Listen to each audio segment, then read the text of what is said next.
और अगर जरूरत पड़े तो अपना सर्वस्व देश के लिए कुर्बान करने के लिए तैयार है।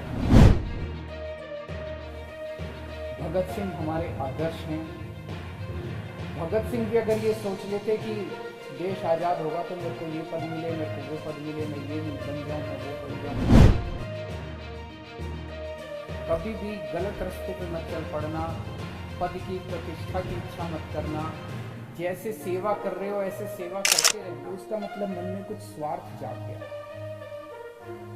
और जब किसी के मन में स्वार्थ जाग जाता है तो फिर उससे सेवा नहीं होती, फिर वो सेवा करने के नाकाबिल हो जाता है।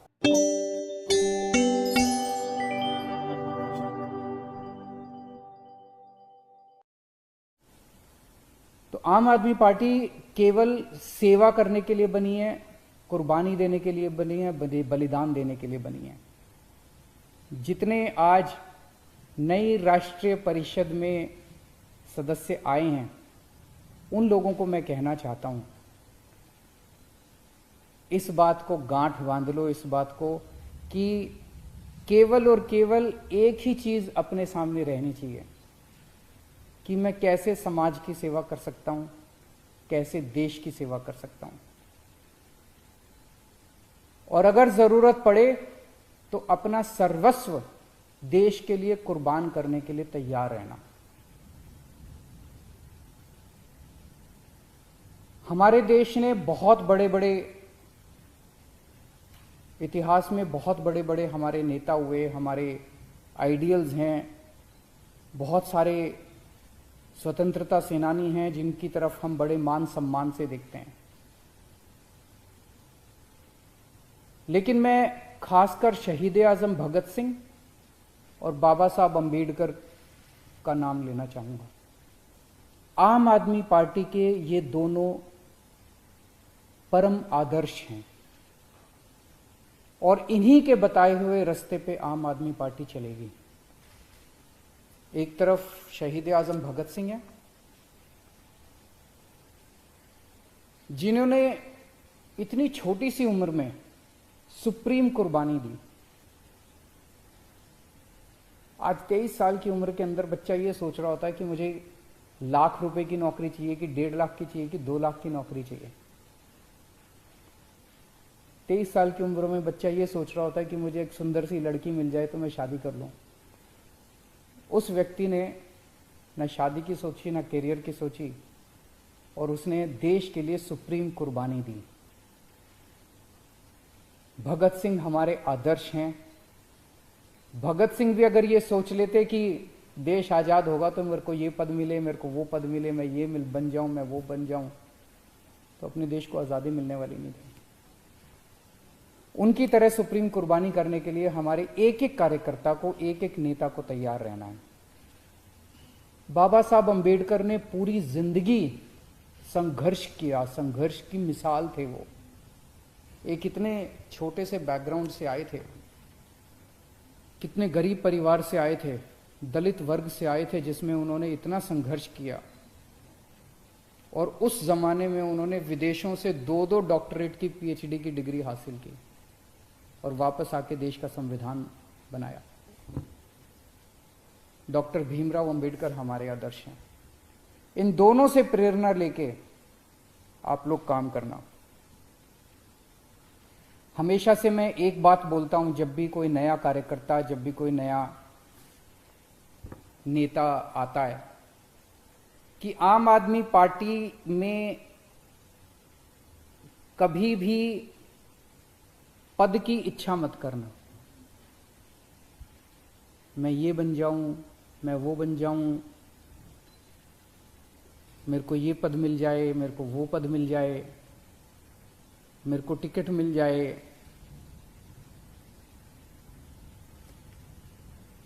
हमें खूब जम के काम करना है समाज के लिए, हमें खूब जम के काम करना है देश के लिए। अपने अपने क्षेत्र के अंदर काम करते रहो, खूब काम करो, जम के काम करो। आपके अंदर का आनंद काम से आना चाहिए, पद मिलने से नहीं आना चाहिए। नहीं मिलेगा कभी भी, कोई भी पद मिल जाए आपको, दिल खुश हो ही नहीं सकता। अगर और आपका काम ऐसा होना चाहिए कि पार्टी आपके पास आके कहे भाई साहब ये पद ले लो, आपको पद मांगने की जरूरत ना पड़े। अगर आप मेरे पास आके कहते हो अरविंद जी मुझे ये पद दे दो, अरविंद जी मुझे ये टिकट दे दो, इसका मतलब आप उसके काबिल नहीं हो, आपको मांगने की जरूरत पड़ रही है। ऐसा काम करो कि अरविंद जी आपके पास आके कहेंगे भाई साहब मैंने आपका काम देखा है, आपका काम सुना है, आप ये पद ले लीजिए, आप ये जिम्मेदारी ले लीजिए, आप यहां की टिकट लेके चुनाव लड़िए। ये बड़ी बात होगी।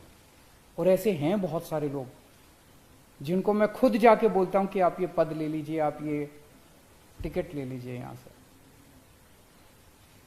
अगर आपके मन में कोई इच्छा जाग जाती है पद की, तो इसका मतलब मन में कुछ स्वार्थ जाग गया।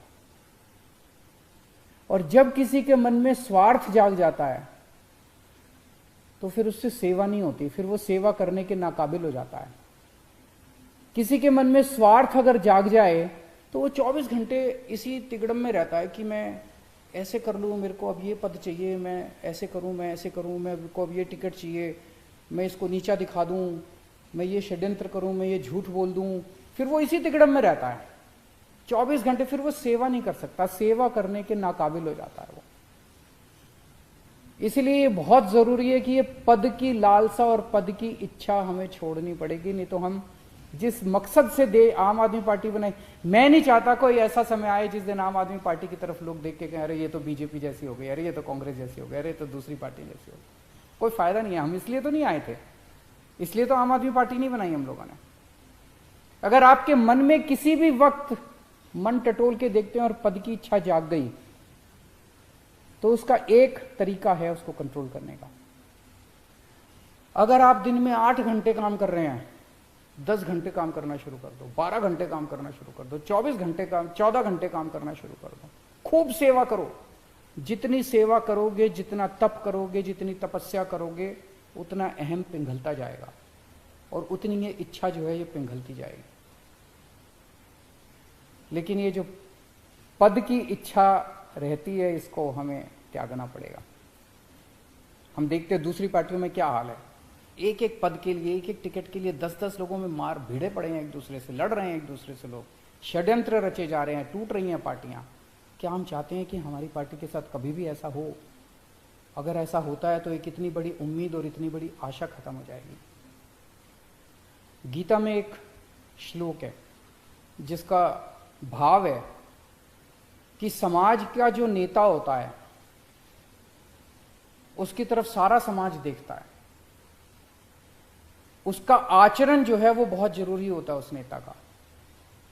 अगर उस नेता का आचरण भ्रष्ट हो जाए तो उसका समाज पे बहुत बुरा असर पड़ता है।